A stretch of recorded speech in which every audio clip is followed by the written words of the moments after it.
Hi everyone, welcome. I'm preparing to head downstairs to feed one of my worm bins. It's my 195-day-old ENC system. European Nightcrawler. ENC is my abbreviation for European Nightcrawler. For a while there, we were doing this pocket feeding method. Every 10 days coming in, giving it the next feeding, but always doing it in a clockwise fashion.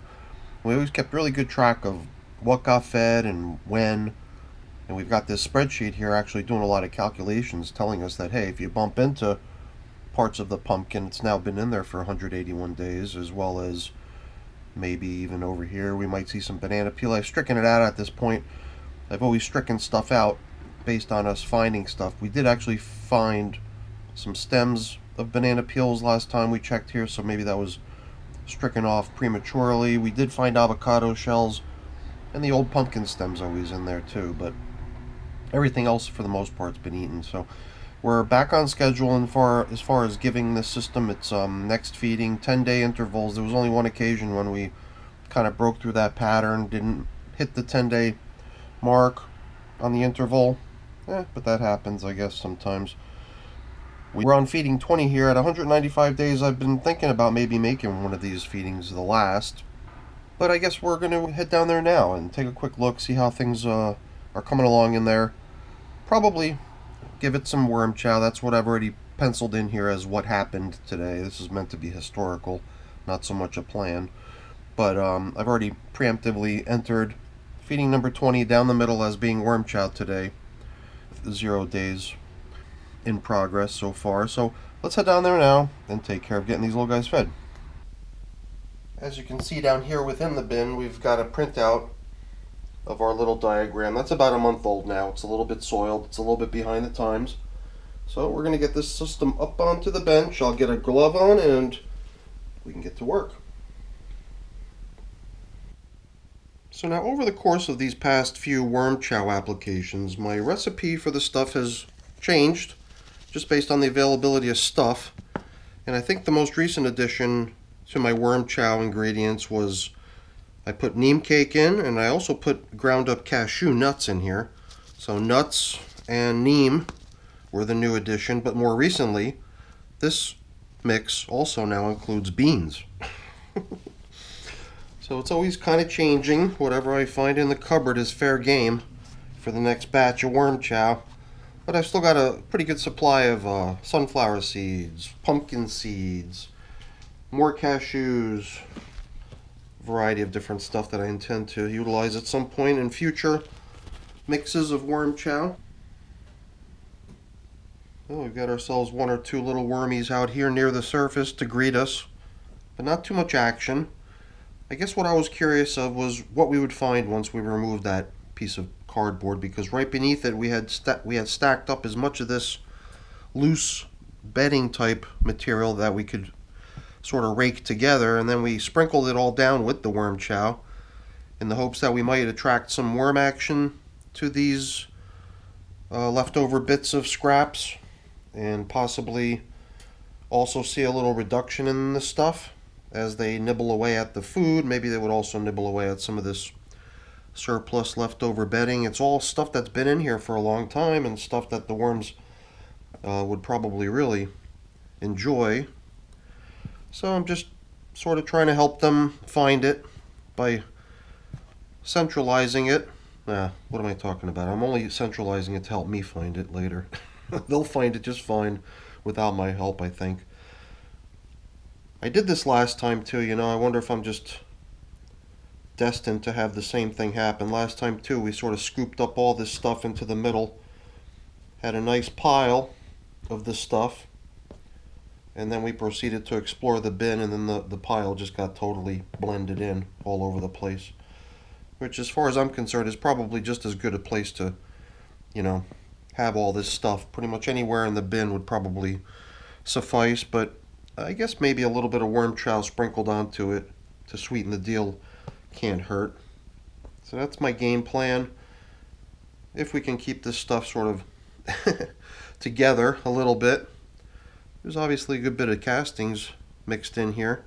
Not sure if you could see it, but there's cocoons all over the place. So I picked one up here. It's on my fingertip.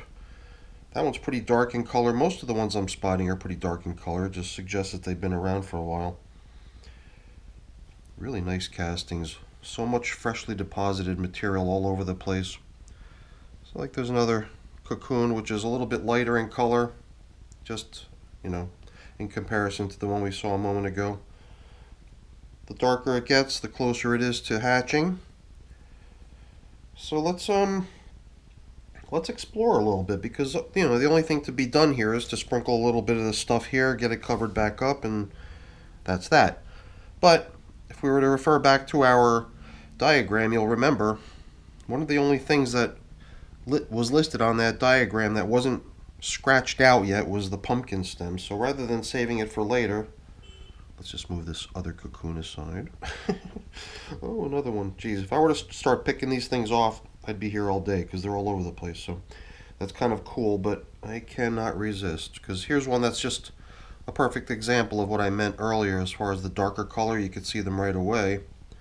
In comparison to one another, they're like night and day. Okay, whatever, enough of that.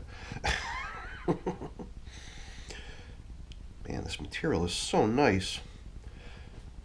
I remember last time too, when we first arrived in the bin, we started exploring. My first impression of the material as I first touched it was, oh my goodness, how wet it all was.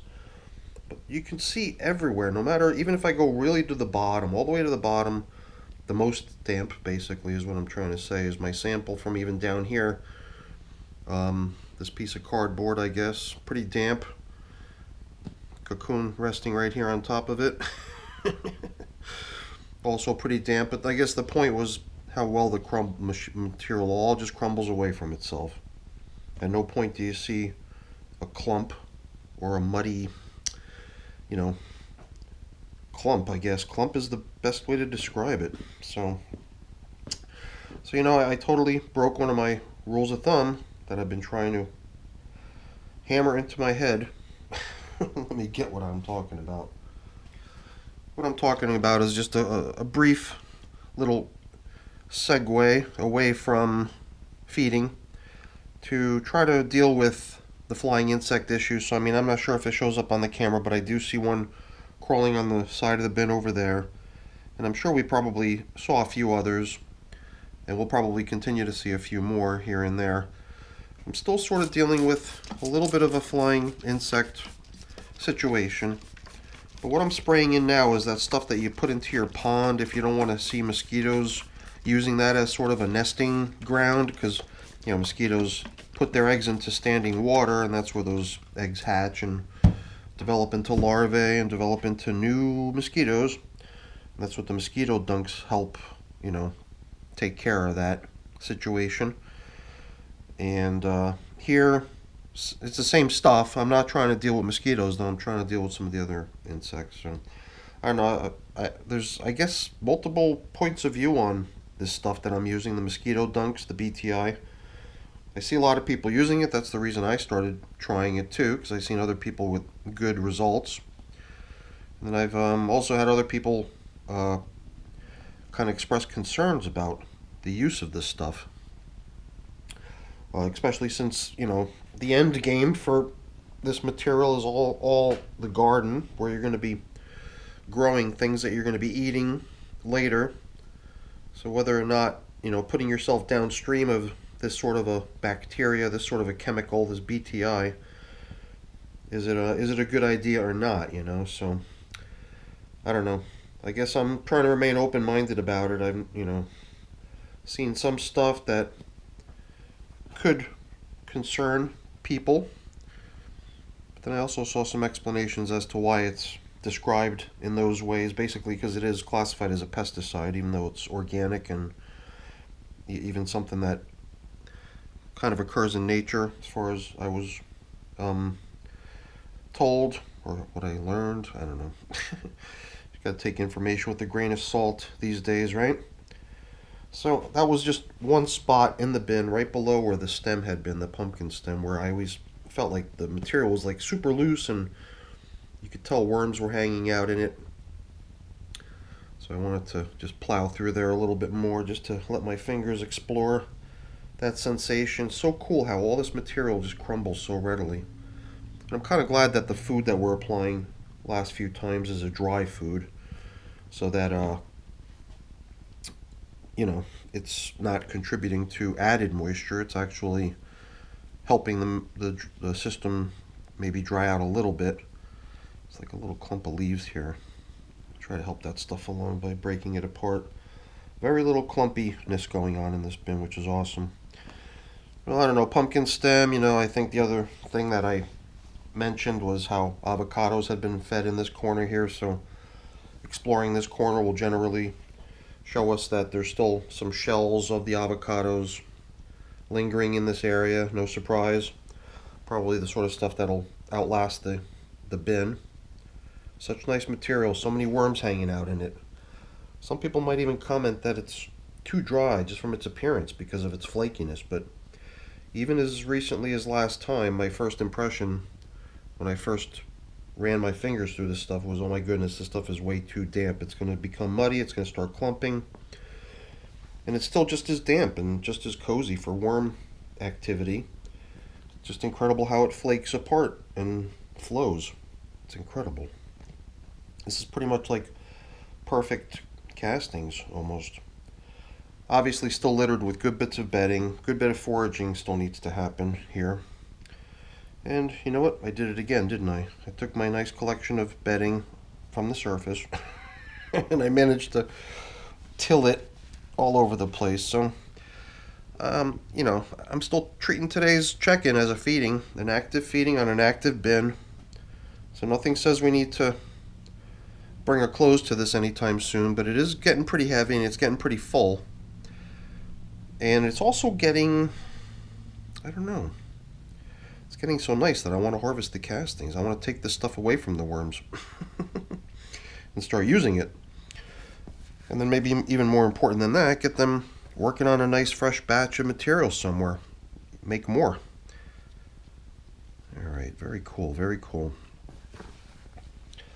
And you know, I could certainly see myself running a cocoon nursery in this stuff too, with all the cocoons that I observe everywhere. In every handful, there's just so many of them.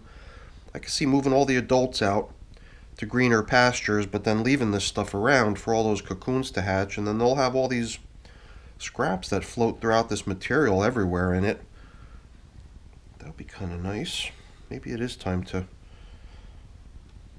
think about getting these adult worms at least out of here to get to work elsewhere.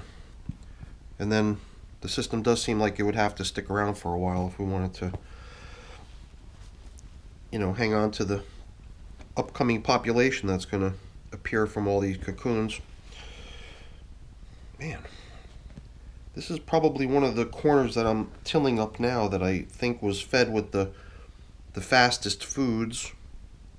So stuff like broccoli and I don't even remember, but you know, things that in my mind always seemed like they would go quite fast and leave no trace.